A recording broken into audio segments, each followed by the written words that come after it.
По прогласувањето на епидемијата од морбили во целата држава, министерот за здравство денеска изјави дека невакцинираните деца, освен во градинка, нема да се примаат ни во училиште.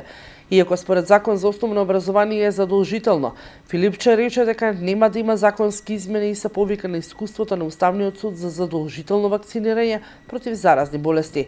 За сега Министерството нема нови мерки за сузбивање на епидемијата, но министерот тврди дека будно е следи состојбата.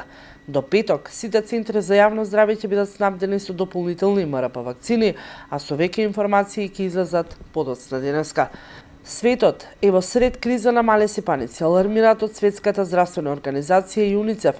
На цела територија на Македонија е прогласена епидемија од мали сипаници. Светска здравствена организација соопштува дека бројот на заболени ширум светот во првите 3 месеци од 2019 година се зголемил 4 пати во однос на истиот период лани.